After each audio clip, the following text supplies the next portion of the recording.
On the winding shores of the Mediterranean Sea, which both divides and unites three parts of the Old World, people of diverse origins lived for many centuries. Their history was unified, as they maintained constant and close relations among themselves. This history of the cultures of these peoples constitutes what we call ancient history. Civilization originated in antiquity among the Coptic or Egyptian tribe in Africa, then among the Aramean or Syrian nation in the western part of Asia, and finally among the Hellenes and Latins in Europe. The peoples of each of these tribes achieved a high level of civilization through unique development paths. Every civilization experiences a period of development, a period of prosperity, and a period of decline, passing through happy times in the realms of culture, politics, and economics. And then comes a time of peaceful utilization of accumulated achievements. However, the decline is not final.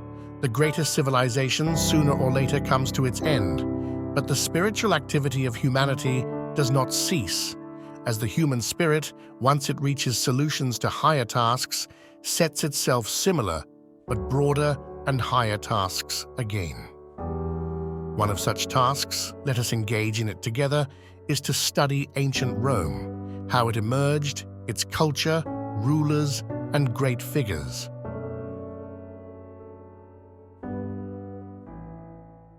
Italy, much like Greece, is a fertile country with a mild, temperate climate that demands constant labor from its inhabitants for comfortable living, but generously rewards their efforts. The coastline of Italy is significantly less developed than that of Greece, and there are no seas dotted with islands adjacent to the mainland, so maritime navigation did not develop here as it did in Greece. However, Italy is more suitable for agriculture and animal husbandry and has a larger expanse of land. The territory of ancient Rome, namely the Italian peninsula, was inhabited by numerous tribes as early as the 2nd and 1st millennia BCE. Italian tribes in history were concentrated in the central and southern parts of the peninsula, in areas where Etruria, Campania, and Latium were located. These regions faced west, while in Greece, Attica, and Macedonia, key participants in Greek history faced east. Such geographical positioning reflects the differences in the historical roles of Greece and Italy.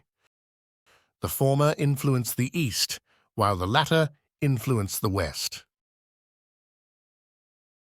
During this period, the Italian peninsula was home to Japygian, Etruscan, and Italic tribes. The Japygians, a tribe related to the Hellenes or Greeks, were among the earliest settlers on the peninsula. They inhabited its southernmost extremity, pushed there by other incoming tribes. Throughout the historical period of the Italian peoples, the Japygians completely assimilated into other tribes.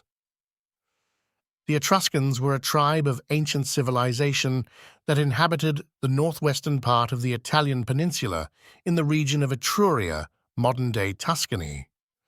They arrived on the peninsula by land and lived for a long time in the region of the Rhaetian Alps and the Po Valley. Later displaced by the Celts, they moved south and occupied the area between the Arno and Tiber rivers. The Etruscans developed an advanced culture that exerted a significant influence on Roman civilization. Gladiator battles, chariot races, and many funeral rituals have Etruscan origins. In the middle part of the peninsula lived the Italic people. The Italic people were divided into tribes, the Latins and the Umbras, and there were other small tribes, the Ligas, the Venets, the Sabines, the Osci, and the Massalians. The Latins served as the basis for the formation of the Roman people and the Romance peoples. The historical area of habitation is Latium. Italians are closer related to Hellenes than any other people. Close kinship of Greeks with Italians is undoubtedly found in all spheres of the most ancient human activity. Even before the division of this tribe into two main branches, its members had mastered important methods of farming, developed systems for measuring plots of land, learned to build houses and use armaments. During this period, the tribe also began to honor the deity of the hearth, which was common to Greeks and Italians. The Hellenes always sacrificed the common to the private, the nation to the community, and the community to the individual. Their ideal was the contemplative life, which often turned into idleness. Romans, on the other hand, were brought up to honor the father, citizens to the state, and everyone to the gods. They believed that every moment of his life a man should give to labor. The conjugal union of Hellenes and Italians was equally marked by moral and decent character, equally required single marriage and unity. But in Italians, the power of the husband, and especially of the father, was incomparably more strongly developed than in Hellenes. The Romans treated slavery strictly, regarding slaves as devoid of rights, while the Greeks introduced some improvements in slavery. During the period of Greco-Italian coexistence, the forms of judgment and punishment, as well as the fundamentals of government, were essentially the same. Both Greece and Italy had kings, senates, and popular assemblies that had the power to accept or reject the king's proposals. This power structure described by Aristotle for the ancient Greeks strongly resembles the structure of Rome during the kingdom period. In the religious sphere, the Hellenes and Italians had different beliefs that developed independently of each other.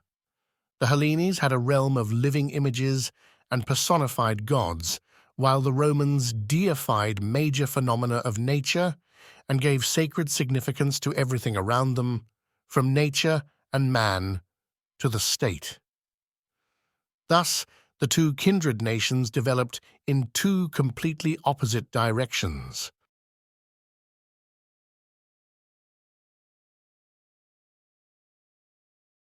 The Italics arrived on the peninsula by land from the north.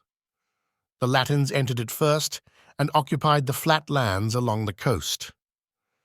The area inhabited by the Latins was bounded by the sea to the west, mountain ranges to the south and east, and a vast plain to the north. The oldest land names in Latium are almost entirely clan nicknames, from which we can safely conclude that the Latins settled here in clans. The individual communities were united in a kind of union based on common ancestry, language, and customs, and acted together in the event of war, whether offensive or defensive. Following the Latins came the Umbrians, who had to overcome a harsher, mountainous terrain. These tribes once occupied all of northern Italy up to the river Po. They were then either displaced or subdued by the Etruscans. The Sabines, a part of the Umbrians, pressed southward as they were squeezed by the Etruscans, coming closer to the Latins. Inevitable clashes with these neighbors significantly weakened the Sabines.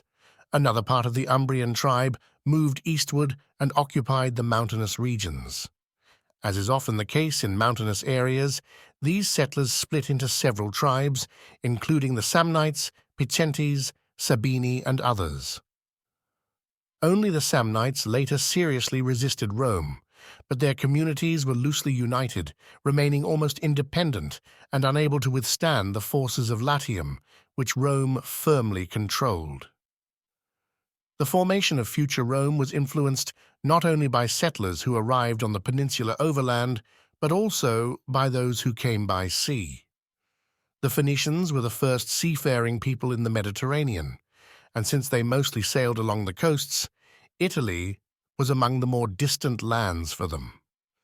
By the time they reached it, the Greeks had already firmly established their trade connections there. The Western Phoenicians were called Punics or Carthaginians. As for the Greeks, the Ionians were the first Greek tribes to enter Italy.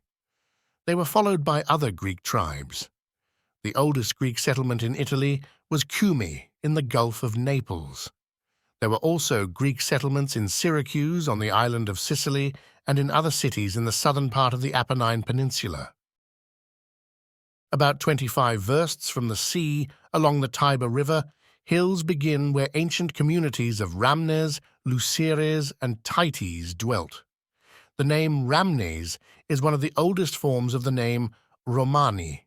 The Ramnes and Luceres undoubtedly had Latin origins, while the Tites were of Sabine descent. Rome emerged from the settlements of these communities. It is necessary, of course, to mention the well-known legend of the founding of Rome by Romulus and Remus. According to this legend, Rome was founded in 753 BCE, and Romulus became its first king. However, it is not accurate to speak of the foundation of Rome in the sense given by the well-known legend. Rome was not built in a day. The area where Rome is located is less favorable and less fertile compared to most other ancient Latin cities. In its immediate vicinity, grapes and fig trees grow poorly, and there are few abundant water sources. The region suffers from frequent flooding of the river, which has an insufficient gradient to quickly divert water flowing rapidly from the mountains to the sea during periods of rainfall. This often leads to flooding and the formation of swamps in the valleys and lowlands between the hills. For potential settlers, these conditions make the area unattractive, and it is believed that the first inhabitants would not have chosen this location for a city without some special reason or necessity. The legend of the founding of Rome by Alban natives, led by the princely brothers Romulus and Remus, seeks to explain the unusual choice of the city's location and to link it to the general history of Latium. The Tiber River was a natural trade route for Latium, and its estuary with its rich harbors became an attractive place for traders. In addition, the Tiber had served as a defensive line for the Latin tribe since ancient times, protecting them from attacks by their northern neighbors. Rome represented an ideal location for trade by both river and sea for the Latins, as well as an important naval fortress of Latium, with advantages not available elsewhere. These advantages made Rome a major city already at a time when most Latins continued to live in villages. According to another legend, Rome was founded on 7 hills: Aventine, Viminal, Capitoline, Quirinal, Palatine, Caelian, and Esquiline. Palatine was the original center of the Roman community, the oldest and originally its only fortification. Urban settlement in Rome arose as elsewhere, not inside the fortress, but under its walls. Another fortification was located on the Quirinal Hill. Gradually, settlements were formed on the hills. Another reason why Rome was founded on the hills was the unhealthy air in the lower reaches of the city, due to the swamps that existed there. As time passed, the settlements grew, the marshes gradually drained, the settlements increased, and day by day, Rome gradually took shape.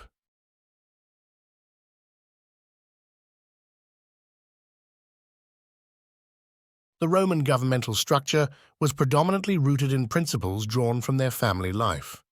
For Romans, owning a household and progeny was the primary aim and meaning of a citizen's life. Death was not viewed as a tragedy since it was inevitable, but the extinction of a family or lineage was considered a true calamity. To preserve their lineage, Romans even devised methods for adopting others' children. According to Roman beliefs, the state, much like a family, required a full-fledged head. In the absence of a natural head among the free and equal citizens capable of bearing arms, a lifetime king-ruler was chosen from those qualified. The king possessed all the signs of authority akin to a father within the family, and his will had no legal limitations. He issued irrevocable judicial decisions and punishments. The king assumed responsibilities before the entire community, including negotiating peace and declaring war. He also appointed commanders during wartime and city governors in his absence. The only lawful limitation to the king's power was that he could only enforce laws, but not alter them. Any decree made by the king in this regard was deemed unlawful and not enforceable. If the king took too many risks with such decrees, he could lose power. He was obeyed not because he was a supreme being, but because it was convenient for the community to have a full-fledged leader. The king had the right and probably even the obligation to appoint his successor. If he failed to do so, the Council of Fathers proposed a candidate, and if the community agreed, he became the king. The governmental structure relied solely on citizens. All citizens were required to participate in the defense of the state, to build defensive walls and public facilities when necessary. Citizens participated in popular assemblies, which the king convened no less than twice a year. In these assemblies, the people could only approve or reject proposals made by the king, but did not have the right to discuss or put forward their own. The consent of the people was required to initiate war and any change in the law. As long as there was no need to change the law, governance remained in the hands of the king, with laws as guiding principles. In ancient Rome, there was a Senate, an assembly of elders, which alongside the king and the popular assembly participated in governing the state. Ideally, the Senate consisted of representatives of the 300 clans, considered the founders of the Roman state and known as the Fathers. Their number corresponded to the number of clans, and they were patricians, endowed with special privileges and status.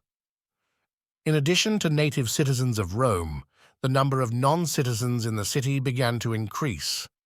Among them were manumitted slaves and their descendants, former citizens of other communities, and representatives of the plebeians, a class that did not possess full citizenship rights and faced certain limitations.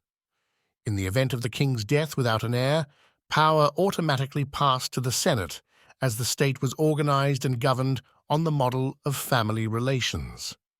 A temporary king was chosen by lot from among the senators. According to tradition, the founder of Rome, Romulus, established the first Senate of 100 members as an advisory body to the sovereign, but very little is known about its actual role in the early history of Rome as a monarchy. The Romans used the term senatus to refer to their most important seat of government, derived from senex, meaning old, and implying a gathering of elders with connotations of wisdom and experience. Members were sometimes called fathers or patres, and thus this combination of ideas illustrates that the Senate was a body intended to ensure rational and balanced governance of the Roman state and its people. The Senate convened in various locations in Rome or its surroundings within a mile of the city limits, but the place had to be sacred, such as a temple. The obvious candidate was a temple, but the Senate most often met in the Curia, a public building in Rome. The first was the Curia Hostilia, used in the early kingdom.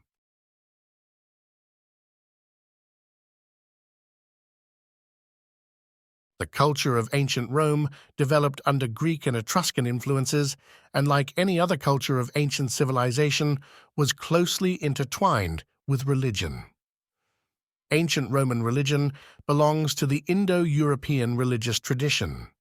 Its formation dates back to the beginning of the 2nd millennium BCE, during the migration of the Proto-Italic peoples to the Apennine Peninsula.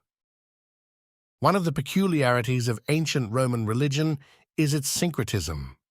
Ancient Roman religion incorporated and adapted religious beliefs from neighboring peoples, including the Italic tribes, the indigenous Etruscans, and the Greeks, who had major colonies on the Apennine Peninsula.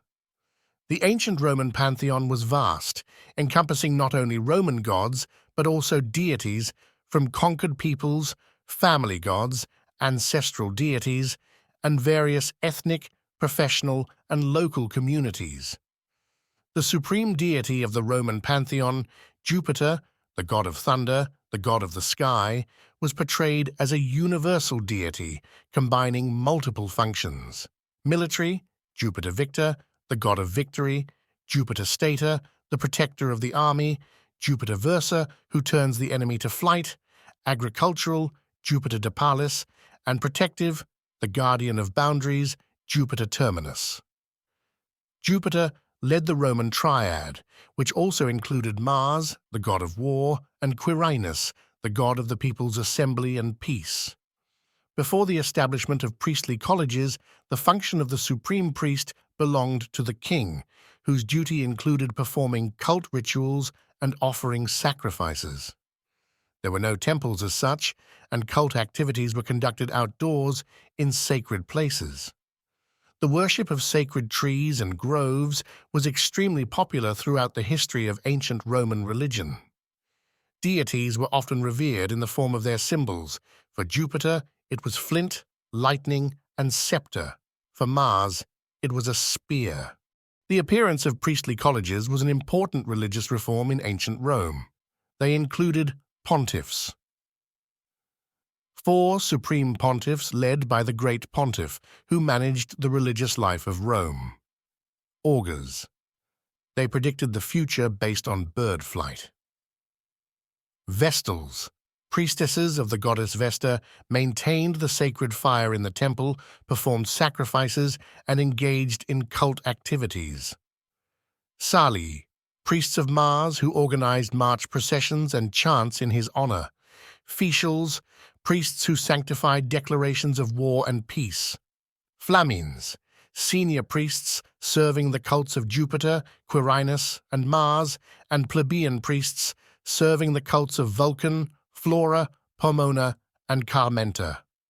All colleges were accountable to the king, the Senate, and the popular assembly. The pontiffs were elected by the Senate and the popular assembly, while the pontiffs appointed the members of other colleges. Priestly positions were prestigious and lucrative, corresponding to major state offices.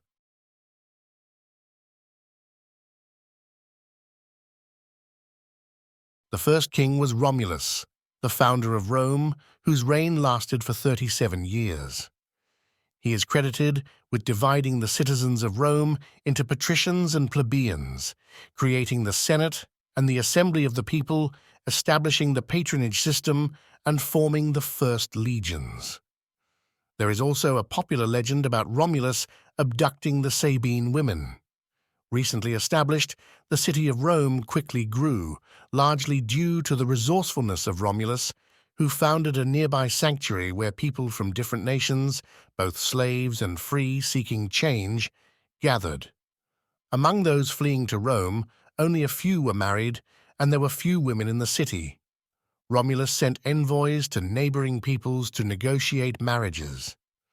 The envoys were met with disdain everywhere, and no one wanted to give their daughters to former slaves. Offended, the Romans devised a cunning plan. Romulus organized lavish games and invited all the neighbors. Many people, especially the Sabines, attended the games with their wives and children. Armed Romans seized weapons and rushed to abduct the girls. The abducted girls were extremely frightened, and Romulus himself had to persuade them to calm down, reassuring them that they would be in lawful marriages and share all their property with their husbands. The kidnappers apologized to the women, explaining their actions with love. At this time, the offended fathers and brothers of the abducted girls decided to take revenge on the Romans. The war with the Sabines was difficult. It was led by their king Titus Tatius. The combatants witnessed an unprecedented spectacle. The battlefield was filled with women with disheveled hair. Clutching infants to their breasts, they begged fathers and brothers not to kill their husbands, as so much time had passed since their abduction, and they had already become kin with their captors. There was nothing left for the men to do but to reconcile. They agreed to live together in Rome, and Romulus and Titus Tatius would jointly rule. Thus, the population of Rome doubled, and its women enjoyed greater respect thereafter.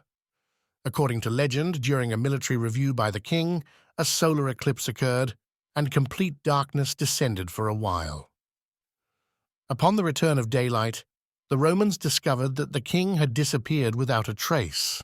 The senators declared that Romulus had been taken to heaven by the gods. The second king was Numa Pompilius. He is credited with organizing the calendar, creating the priestly colleges mentioned in the previous chapter, and organizing the assessment of land belonging to Rome. Being a devout king, Pompilius established various religious cults. Numa Pompilius was considered the most peaceful king of ancient Rome, as no wars were waged during his reign. It is believed that Pompilius died of natural causes at the age of 80. Subsequently, among alchemists, the belief spread that some of Numa Pompilius's manuscripts survived the fire and contain the secret of the Philosopher's Stone. According to legend, his tomb was also hidden, and it remains undiscovered to this day. The third king was Tullus Hostilius. Under his rule, the city of Alba Longa was destroyed, and the borders of Rome, for the first time, exceeded the city walls. Upon taking the throne, Tullius immediately sought military exploits against his neighbors. According to legend, 3 brothers from the Roman family of Horatius were chosen to duel with 3 of the best warriors from the hostile city of Alba Longa, the Curiatius brothers, so that the gods could determine which city should become hegemon. Publius Horace was the sole survivor and victor in this confrontation. Alba Longa was forced to submit to Rome. Waging wars with the Sabines and capturing their cities, Tullus Hostilius increased the borders of Roman lands and doubled the population of Rome. Legend tells us that Tullius Hostilius, absorbed in military campaigns, forgot about his duties to the gods. As a consequence of the failures and disasters that had befallen Rome, Tullius realized their disgrace and began devotional worship of Jupiter, calling upon him to descend to earth. However, for this act, considered unmerciful, Jupiter, according to legend, punished the king by killing him with lightning and burning down his house. The fourth king was Ancus Marcius, the grandson of Numa Pompilius.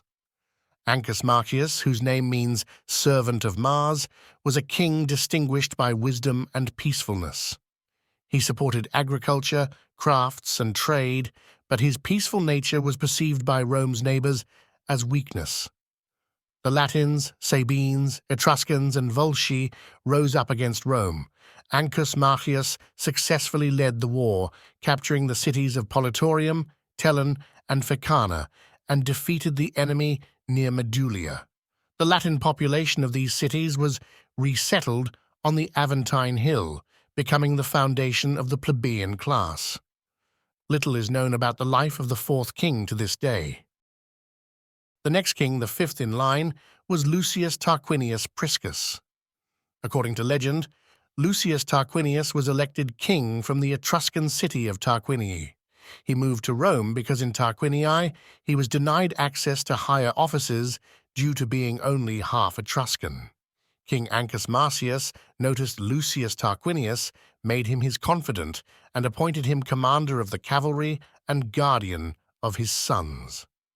After Ancus Marcius's death, Lucius Tarquinius convinced the assembly that he, rather than any of Ancus Marcius's underage children, should become the king of Rome.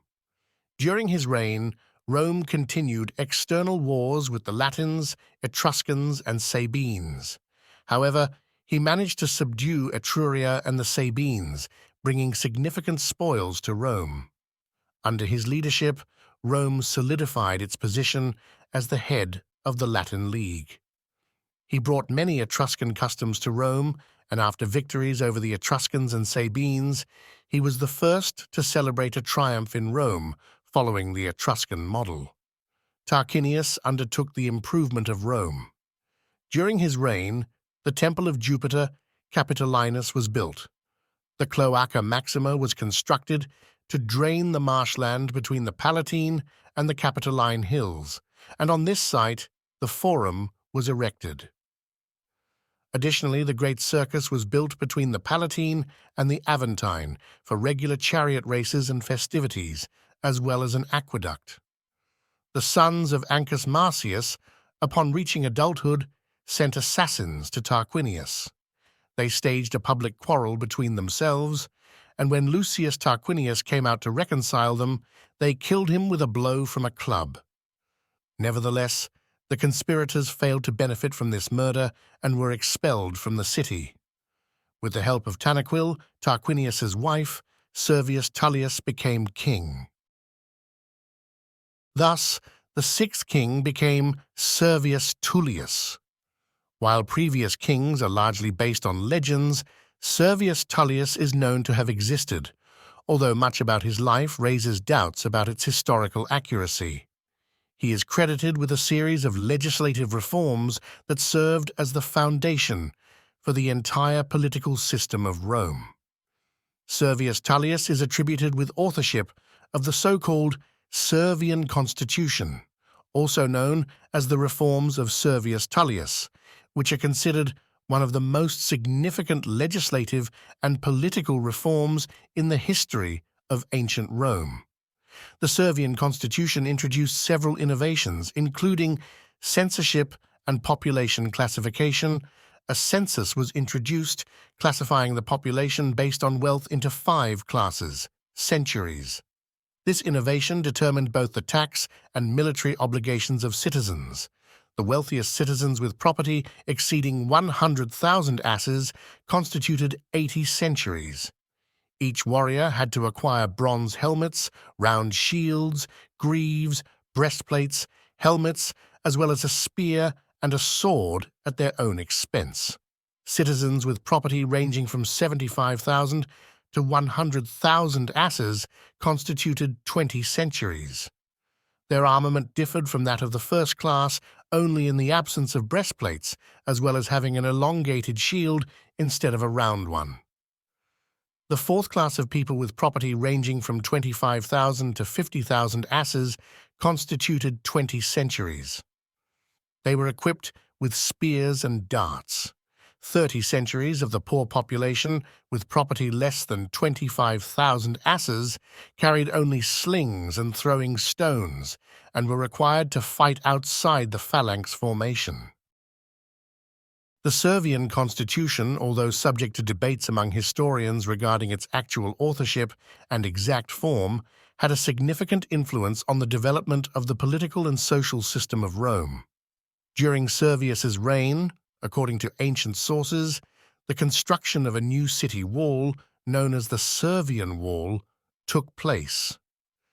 Built from stone, brick, and wood, it stretched approximately 11 kilometers and was one of the most important engineering structures of the ancient Roman period. According to one version, Servius Tullius was killed by his own daughter, Tullia the Younger, and her husband, Lucius Tarquinius Superbus. The last, 7th king of ancient Rome was destined to be Lucius Tarquinius Superbus. After ascending to the throne, Lucius Tarquinius began a policy of repression against the supporters of the deceased Servius Tullius. As a result of intrigues and informants, the number of the Senate, which relied on the restoration of former privileges to the patricians, was almost halved. The king not only did not replenish it, but also convened it as rarely as possible, effectively replacing the functions of the Council of the King's Associates. Thanks to significant military victories, Lucius Tarquinius Superbus began active construction in Rome. Tarquinius Superbus destroyed the Sabine shrines and leveled the Tarpeian rock, which towered over the Forum and was used for throwing the condemned into the Tiber. Lucius Tarquinius the Proud pursued an active expansionist foreign policy. He strengthened the alliance between Rome and the Latin cities, eliminating those who considered Rome the oppressor of Latium. Under his rule, the army ceased to attract representatives of the lower classes for military service. Instead, they were used in construction, while the army was mainly composed of mercenaries. Despite various military victories, Tarquinius became an unpopular king. He refused to bury his predecessor and then killed several senators, whom he suspected of remaining loyal to Servius. The last and decisive event in the reign of Lucius Tarquinius Superbus was the rape of Lucretia, the wife of a prominent Roman patrician.